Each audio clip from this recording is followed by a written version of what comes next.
आज अभी हमने डिजास्टर मैनेजमेंट जो हमारा कक्ष है इसमें पूरे महाराष्ट्र की एक जो परिस्थिति है उस परिस्थिति का अवलोकन किया है। विशेष रूप से मुंबई जैसे शहर में बहुत जोरों से बारिश हुई है। मुंबई में जो एक महीने का एवरेज है करीब करीब उतनी बारिश केवल 4 दिन में हुई है। और जब इतनी बारिश होती है और हाई टाइड आता है तो ऐसे समय बहुत बड़े पैमाने पर मुंबई में डिजास्टर की परिस्थिति निर्माण होती है। फिर भी लगातार बीएमसी ने कार्य करके वाटर लॉगिंग ये ज़्यादा न रहे इस प्रकार का प्रयास किया है। मुंबई की मेट्रो ठीक से चल रही है, मुंबई की रेलवे भी काफ़ी हद तक ठीक से चल रही है, कुछ जगह डिस्ट्रप्शंस उसमें है। मुंबई की बसेस भी काफ़ी हद तक ठीक से चल रही है।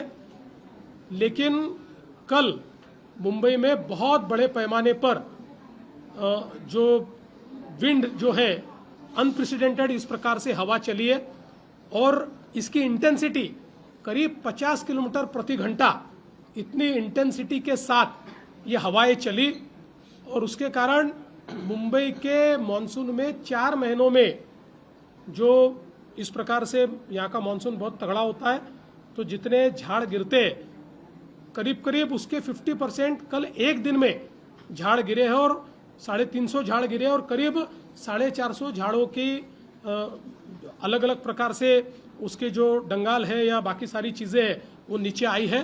तो एक प्रकार से बहुत इंटेंसिटी के साथ यहाँ पर हवा को हमने देखा है और आज उससे भी ज़्यादा इंटेंसिटी से यहाँ पर हवाएं बहने वाली है।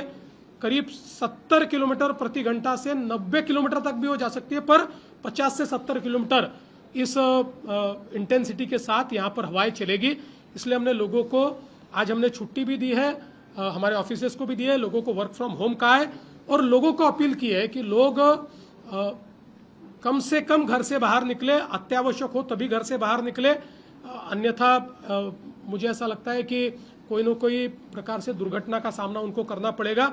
इसके साथ साथ अगर हम लोग महाराष्ट्र के ये सारे इलाकों की बात देखेंगे तो कल नासिक में एक बहुत बड़ा अलर्ट है। कल क्लाउड बर्स्ट नासिक में होने की संभावना है और ये भी एक मेजर इस प्रकार का क्लाउड बर्स्ट है जो नासिक और त्र्यंबकेश्वर के बीच होगा, जिसका असर नासिक डिस्ट्रिक्ट में और नासिक शहर में भी हमको देखने को मिलेगा और 300 mm इतनी इंटेंसिटी से वहां पर इस क्लाउड बर्स्ट की बारिश जो है वो बारिश होगी। इसके लिए भी पूरी तैयारी जो है वो हम लोगों ने की है। विशेष रूप से रायगढ़ जिला, पालघर जिला, सातारा जिला, मुंबई ये सारा जो और पुणे ये जो सारा इलाका इन इलाकों में बड़े पैमाने पर बारिश हुई है। और ये बारिश जो है ये हम लोग जानते हैं कि जब हमारा मानसून शुरू हुआ तब से लेकर पहले 20-25 दिनों में बारिश नहीं हुई और करीब करीब 4 दिनों में 3 दिनों में ये बारिश हो रही है। तो इसकी इंटेंसिटी बहुत हैवी इस प्रकार की इंटेंसिटी है। इसमें एनडीआरएफ है, एसडीआरएफ है, इनका रीडिप्लॉयमेंट किया गया है। अगले जो 3 दिन है करीब 8 तारीख तक समझ लीजिए, 8 तारीख की रात तक ये इंटेंसिटी बहुत ज़्यादा रहेगी। उस दृष्टि से सभी जो डिस्ट्रिक्ट कलेक्टर्स है, डिस्ट्रिक्ट एडमिनिस्ट्रेशन है, इन सभी को अलर्ट किया गया है, पुलिस एडमिनिस्ट्रेशन को अलर्ट किया गया है। इसके जो वेदर इवेंट्स है इसकी पुख्ता जानकारी उनको दी गई है, कहां कहां पर इस प्रकार के इवेंट्स हो सकते हैं, उससे क्या परिणाम हो सकता है ये भी देखा गया है। जैसे कल हमने देखा कि बहुत बड़े पैमाने पर लैंडस्लाइड्स होने से 8 जगह लैंडस्लाइड हुआ और मुंबई गोवा जो हाईवे वो बंद हुआ, उसको शुरू करने का प्रयास चल रहा है। बहुत बड़े पैमाने पर लैंडस्लाइड मुंबई पुणे एक्सप्रेसवे पर हुआ, करीब 100 टन का मलबा ये मुंबई पुणे एक्सप्रेसवे पर आया, अभी उसको भी शुरू किया जा रहा है। मुंबई से पुणे जाते हुए 3 लेन शुरू हो चुकी है, पुणे से मुंबई अभी केवल 1 लेन शुरू है। अगले 1-1.5 घंटे में उसको भी शुरू करने का पूरे तरीके से या उस मलबे को साफ करने का काम चल रहा है। और कुल मिलाकर सारी परिस्थिति पर हम लोग नजर रखे हैं, प्रशासन पूरे अलर्ट मोड पर है।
खबरों की रणभूमि में यहां शोर नहीं सोच लड़ती है, जहां शब्द नहीं फैक्ट्स वार करते हैं और हर सवाल खोलता है सच की नई परत।